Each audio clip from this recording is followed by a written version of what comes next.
Eder. Mech. Pallister. Liliana quella mattina aveva aggiornato il calendario come faceva ogni giorno. Poi ha apparecchiato la tavola, preparato il caffè e la colazione abbondante che eravamo soliti consumare. Aveva suonato uno dei suoi campanellini. Era il suo modo per avvisarmi che era pronto e che mi dovevo affrettare per trovare il caffè caldo. La nostra casa era il nostro nido d'amore, Lilly la mia donna di cuori. Lei dormiva sul lato destro del letto. Il suo cuscino è lì, intonso, sopra le babbucce di lana che usava per scaldarsi i piedi.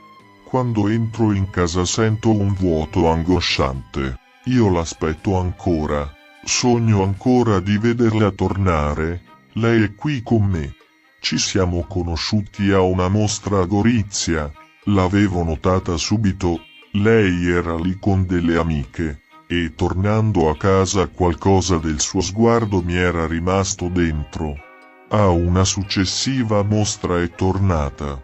E da lì è iniziata la nostra storia d'amore. Un grande amore. Nel 2005, appena ottenuto il divorzio dal mio matrimonio precedente, l'ho abbracciata e le ho detto: vai in comune, scegli la prima data utile che ci sposiamo. Sono andato a chiederla in sposa anche alla madre, e il 30 luglio di quell'anno ci siamo promessi amore eterno. Ci siamo detti sì nella sala matrimoni del municipio, lei con un semplice vestito azzurro sotto una giacca bianca, e con un bouquet di rose bianche tra le mani. Io con un completo in lino grigio chiaro. Da sposati siamo andati a vivere in via di Roiano. Una decina di anni fa ci siamo trasferiti a San Giovanni. Le nostre pareti della camera da letto sono tappezzate di fotografie, e la casa è zeppa di ricordi. Non c'è un angolo senza un animaletto in ceramica, piuttosto che un sasso raccolto sulle sponde di un fiume, un angioletto o una scatoletta. E cuori in stoffa, in vetro, in ceramica con i nostri nomi impressi sopra, disseminati ovunque. Amava ascoltare le canzoni di Morandi e Celentano, la musica anni 70 in generale, e adorava i film di Harry Potter.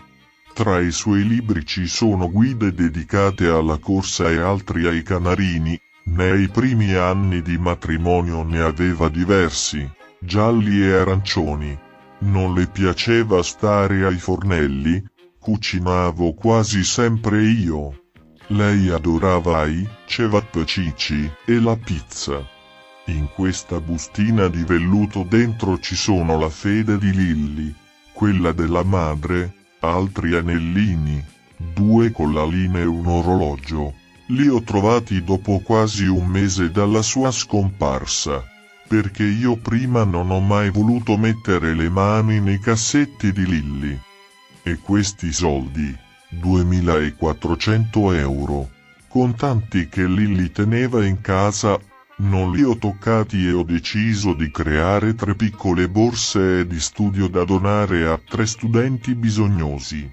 Tutto, la mia Lilly si prendeva cura di me, con amore, mi preparava le medicine, mi misurava la pressione, e proprio ieri pensavo a quando la notte mi avvicinavo a lei, per sentire il suo calore, il suo profumo, che mi trasferivano serenità, tranquillità, amore.